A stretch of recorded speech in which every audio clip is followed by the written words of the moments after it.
ketika kita terpaku pada salah satu pemikiran atau terjebak dalam gagasan filsuf yang kita idolakan, maka di saat yang bersamaan, kita sedang mengkhianati kebijaksanaan itu sendiri dan melunturkan nilai-nilai dari filsafat.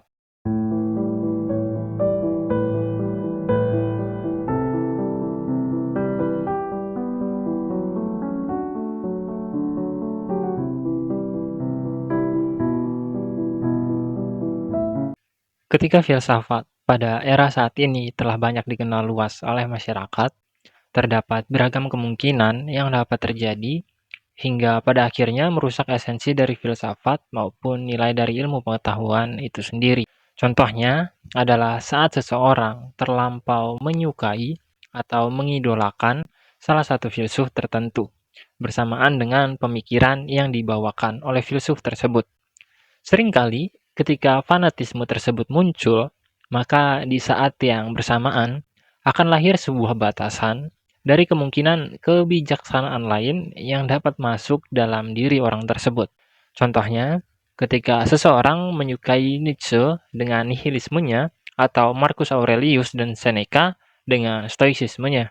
Ketika orang tersebut terpaku pada ide atau pandangan hidup yang dapat ditemukan dalam pemikiran para filsuf tersebut, maka dirinya akan dibutakan oleh klaim kebenaran yang dirinya genggam, dengan mengatakan bahwa jalan hidup yang dirinya tempuh adalah jalan yang paling benar atau yang paling bijaksana. Sedangkan, seperti yang kita ketahui, kehidupan yang kita hadapi sangatlah kompleks dan penuh dengan kerumitan, yang bahkan di era modern saat ini, kita dipertemukan dengan semakin banyaknya absurditas dan keanehan dalam hidup.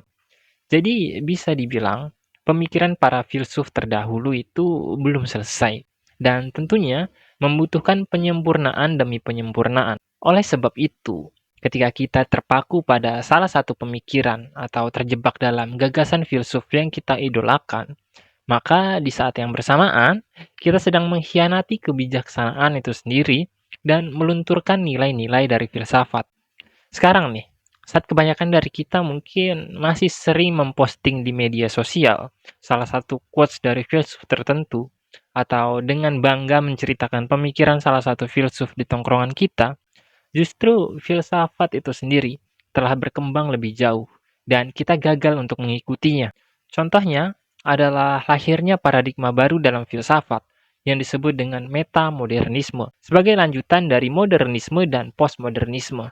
Pasti banyak dari kita yang asing ketika mendengar istilah tersebut, sebab kita hanya fokus pada gagasan-gagasan filsuf terdahulu yang kita anggap benar dan luar biasa gitu. Padahal tugas seorang filsuf itu sendiri bukanlah membawakan atau melahirkan sebuah kebenaran. Tugas filsuf hanyalah memberi representasinya tentang kehidupan dalam bentuk gagasan atau pemikiran. Melalui gagasan atau pemikiran tersebutlah kita dapat melakukan dialektika dengan kehidupan kita yang sekarang, dengan berusaha semaksimal mungkin untuk menemukan sebuah pemikiran yang lebih optimal.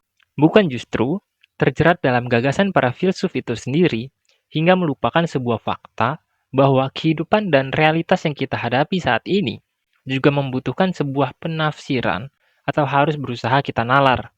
Tapi perlu digarisbawahi bahwa berbagai macam metode dan produk pikiran dari filsuf terdahulu juga memiliki peran yang sangat amat vital, khususnya saat kita menyadari bahwa ada metode berpikir atau produk berpikir tertentu yang mampu untuk menjadi pondasi atau acuan memahami kehidupan saat ini. Tanpa adanya landasan atau acuan tersebut, pada akhirnya seseorang akan berusaha memahami kenyataan dengan pikiran yang dimilikinya sendiri. Dan saat hal tersebut terjadi, justru dirinya akan melakukan beragam kesalahan dalam bentuk metode berpikir yang justru menjauhkan dirinya dari kebenaran. Contohnya dapat kita lihat dalam berbagai macam logical fallacy atau kecacatan logika yang mungkin sering digunakan oleh orang-orang ketika berdebat di internet.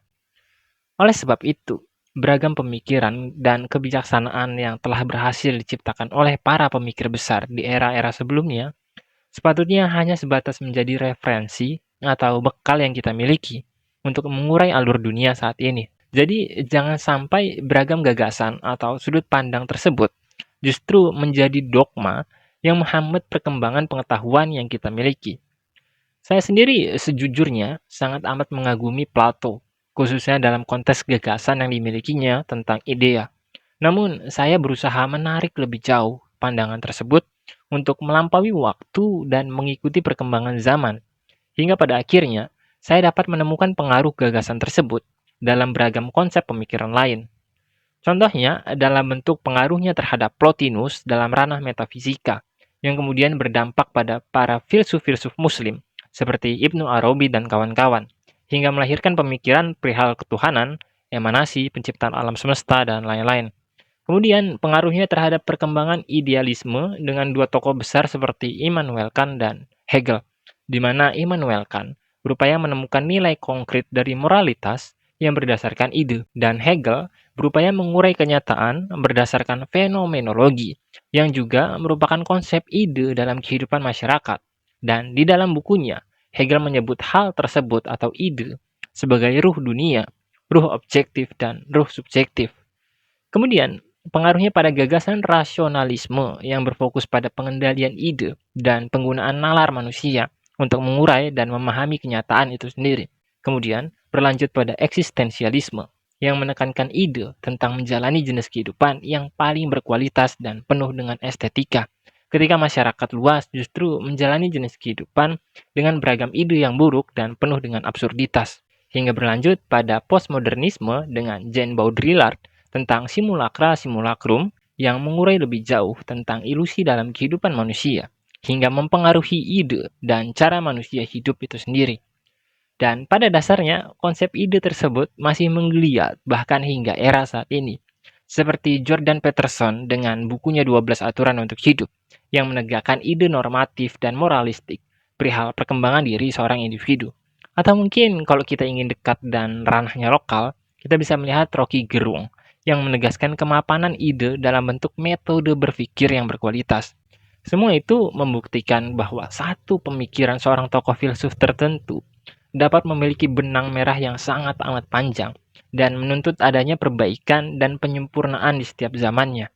Sedangkan jika kita hanya fokus mengidolakan seorang filsuf dengan pemikiran yang dimilikinya, kemungkinan besar kita justru kehilangan poin utama yang seharusnya dapat kita miliki ketika kita mempelajari filsafat.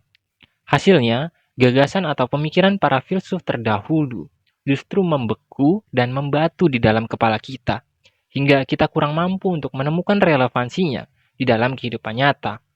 Sesekali, beranilah berpikir secara mandiri dan terimalah kemungkinan bahwa diri kita bisa saja salah.